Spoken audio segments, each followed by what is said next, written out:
menjadi cawapresnya Pak Anies, tetapi bukan oleh koalisi ya, oleh PKS. Pada waktu itu PKS menjajaki beberapa orang lalu datang ke rumah saya. Bapak mau enggak kalau kami calonkan sebagai cawapresnya Pak Anies karena kami koalisi? Saya bilang waktu itu tidak.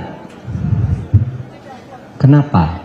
Karena koalisi Anda itu saat itu ketika ketemu saya, koalisi Anda itu mau pecah. Itu Partai Demokrat yang dipimpin oleh AHY bilang kalau tidak mencalonkan AHY, Demokrat akan keluar dari koalisi. Nanti kalau saya masuk ke situ, pemerintah dituduh mau pecah belah. Saya katakan begitu. Kalau saya masuk ke situ, Demokrat keluar, terus apa yang terjadi? Tidak memenuhi syarat. Nasdem dengan PKS tidak memenuhi kursi. Oleh sebab itu saya tidak mau. Itu satu. Yang kedua, kita belum bicara tentang visi.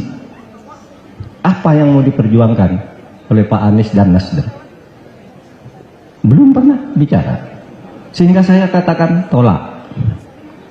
Jangan sampai menuduh Pak Jokowi menyusupkan orang ke situ agar pecah.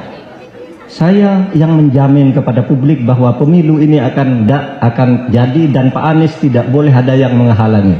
Agar Pak Anies tidak terhalang mencalonkan, saya tidak mau jadi wakilnya agar koalisinya 3 solid. Betul.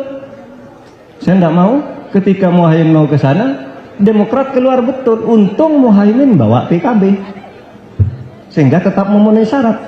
Itu kan yang terjadi. Siapa yang membantah fakta ini? Sehingga saya tidak ingin memecah belah, saya bilang. Pokoknya saya sudah mengatakan ke masyarakat, pemilu harus jadi dan tidak boleh ada seorang pun menggagalkan pencalonan Anies. Maka saya tidak mau agar Anies tidak gagal. Di samping visinya tadi. Itu aja Pak jawabannya. Nah, kenapa ketika ditawari oleh Pak Ganjar mau? Nah, saya ingin katakan yang pertama tentu saja karena koalisinya udah memenuhi syarat, itu satu. Yang kedua Pak, Bapak tahu enggak? Perhatikan, sebelum saya diumumkan sebagai cawapres, apakah pernah saya menyodorkan diri? Tolong dong, saya dijadikan calon wakil. Tolong dong, buatkan baliho. Enggak ada.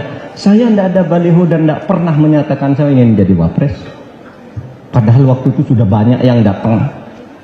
Ada yang mengumumkan minggu depan saya wapresnya, ada yang katakan enggak, yang ingin adalah ini, yang ingin ini. Saya enggak masuk ke arena itu karena ada 2 hal.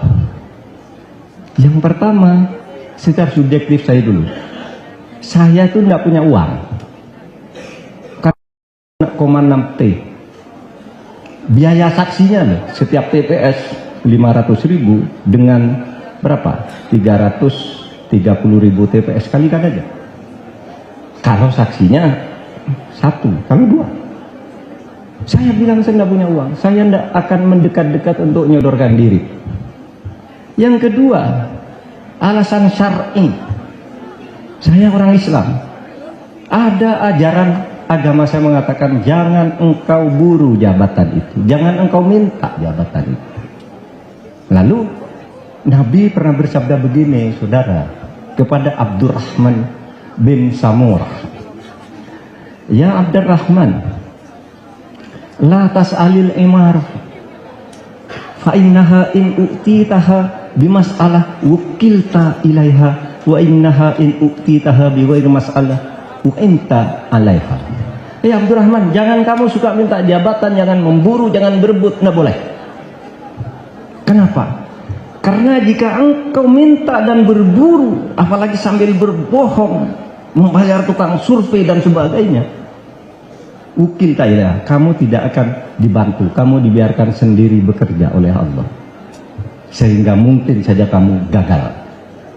Tetapi jika engkau mendapat jabatan karena diminta, u'inta alaiha, Tuhan akan membantu, membersamaimu. Itulah sebabnya saya nggak pernah ngelamar, Pak. Lalu tiba-tiba saya dipanggil oleh Bu Mega dan pimpinan koalisi partai.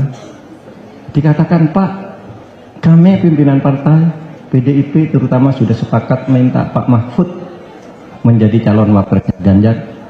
Nggak usah pakai biaya sepeser pun. Nggak bayar, Pak, saya. Nggak usah pakai biaya. Orang sudah tahu Pak Mahfud tuh nggak punya duit. Nggak usah bayar. Terus gimana? Nanti itu ada panitia sendiri yang namanya TPN akan mengurus soal kampanye, soal apa, itu sudah bukan urusannya. Pak Mahfud tugasnya menegakkan hukum, memberantas korupsi, menegakkan hak asasi, membangun demokrasi. Itu clear. Kalau Bapak tidak percaya, tanyakan ini ke Pak Saihu, Ketua PKS, Pak Al-Muzamil Yusuf, Wakil Ketua Umum PKS, yang datang ke rumah saya bersama 6 orang waktu itu. Saya alasannya itu, bukan saya tidak mau Pak Anies gagal karena saya masuk. Gitu. Dan visinya kan belum ketemu, saya bilang. Kita mau memperjuangkan apa? Kalau dengan PDIP begitu dipanggil diberitahu, ini visinya nih. Oke, saya tanda tangan, bersedia. Itu alasannya.